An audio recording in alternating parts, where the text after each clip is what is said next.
சென்னையை அடுத்த திருநின்றவூர் முத்தமிழ் நகர் உள்ளிட்ட சில பகுதிகளில் மழை விட்டு பல நாட்களாகியும் தேங்கியுள்ள மழைநீர் வடியவில்லை.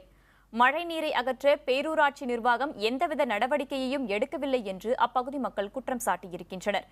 இதுகுறித்த கள நிலவரத்தை விளக்குகிறார் நமது செய்தியாளர் அபிநயா. திருநின்றவூரில் பெரியார் நகர், முத்தமிழ் நகர் உட்பட 4 பகுதிகளில் வெள்ள நீர் சூழ்ந்தது இன்னும் வடியாமல் இருக்கிறது. இதன் காரணமாக தொடர்ந்து இந்த மக்கள் போராட்டத்தில் ஈடுபட்டு வருகின்றனர். நேற்றைக்கும் பேரூராட்சி அதிகாரிகள் வந்தபோது அவர்களை முற்றுகையிட்டு போராட்டத்தில் ஈடுபட்டனர். 1.5 மணி நேரமாக அதிகாரிகளை தண்ணீருக்குள் முற்றுகையிட்டு இந்த பொதுமக்கள் போராட்டத்தில் ஈடுபட்டு வந்தனர். அதனைத் தொடர்ந்து இன்று, அதாவது இந்த தண்ணீர் வடியாமல் இருப்பதற்கு மீன் வளர்ப்பு ஒரு முக்கிய காரணம் என்பதையே இந்த பகுதி மக்கள் முக்கிய குற்றச்சாட்டாக முன்வைத்தனர். அந்த மீன் வளர்ப்பிற்கு முக்கிய காரணமாக இருப்பது இந்த பேரூராட்சி தலைவர் ரவி என்பவர் என்ற ஒரு குற்றச்சாட்டை முன்வைத்தனர். அதனைத் தொடர்ந்து பேரூராட்சி தலைவர் இந்த பகுதியை பார்வையிடுவதற்காக வந்தவரை இந்த பகுதி மக்கள் முற்றுகையிட்டனர். இதனைத் தொடர்ந்து காவல்துறையினர் வந்த மக்களிடமிருந்து அவரை மீட்டு அனுப்பி வைத்திருக்கின்றனர். இது குறித்து சொல்வதற்காக நம்மோடு விஜயலட்சுமி என்பவர் இருக்கிறார். அவரிடம் கேட்கலாம்.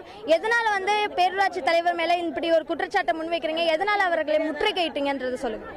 அவர் எங்களுக்கு தண்ணியை திறந்து விடுறேன்னு சொல்லியிருந்தாருங்க. அதனாலதான் நாங்க இங்க முற்றுகையிட்டது. போய் வேவு பாக்குறாரு, நிவாரண நிதி கொடுக்குறாருன்னு சொல்லிட்டு இங்க வராரே தவிர எங்களுக்கு நல்லதுன்னு எதுவுமே பண்ணல. இத்தனை வருஷம் நாங்களாம் ஓட்டு போட்டு அவரை வர வச்சோம். மக்களுங்க வருஷம் 8 மாசம் தண்ணியிலயோ 6 மாசம் ரோட்லயே தான் கிடக்குறோம். எங்களுக்காக நிவாரணம்னு கிடையாது, தண்ணியை திறந்து விடுறதும் கிடையாது. மணல் மூட்டையை போட்டுதான் அடைக்கிறாங்களே தவிர நிரந்தரமா எங்களுக்கு தண்ணிக்கு தூர் வாரதோ, நிவாரண தண்ணி வீடுகள்ல நிக்காம, குடிசை மாற்று வாரியத்துல நிக்காம அளவுக்கு தேங்கி விடுறதோ எதுவும் கிடையாது. இது வரைக்கும் நாங்க அவஸ்தைப்படுறோம். அவர் வந்தாரு, கொலை பண்ணுவான்றாரு, எல்லாரையும் செஞ்சிருவேன்னு சொல்றாரு தவிர தப்பிக்க பார்த்தாரு. நின்ன 4-5 பொம்பளைங்களை அடிச்சாரு. தள்ளி விட்டா கூட நின்னவங்க நின்று தள்ளி விட்டுருக்காங்க. வெட்டிடுவேன் சொல்றாரு. நாங்க எல்லாம் சேர்ந்து மக்கள்லாம் பெண்கள்லாம் சேர்ந்து தடுத்ததுனால ஒரு இடத்துல நின்னுட்டாரு. அவரு நின்னதுனால போலீஸ்க்கு கலெக்டருக்கு போன் பண்ண சொன்னா கலெக்டர் சுவிட்ச் ஆஃப் பண்ணிருந்தாரு. அந்த மாதிரி போலீஸ்க்கு தந்திரமா போன் பண்ணி போலீஸை வர வச்சு லாவகமா கோழி குஞ்சு அமுக்குற மாதிரி அவரை கூட்டிட்டு போயிட்டாங்க. நாங்க அவரை ஒரு குற்றச்சாட்டை தொடர்ந்து முன்வைக்கின்றனர். இது குறித்து அவரிடம் நாம் விளக்கம் கேட்ட போது இந்த குற்றச்சாட்டுகளுக்கு அவர் மறுப்பு தெரிவித்த வண்ணம் இருக்கின்றனர். அரசு உடனடியாக இந்த விஷயத்தில் தலையிட்டு இந்த பிரச்சனைக்கு ஒரு நிரந்தர தீர்வு காண வேண்டும் என்பதே இந்த மக்களுடைய கோரிக்கையாக இருக்கிறது.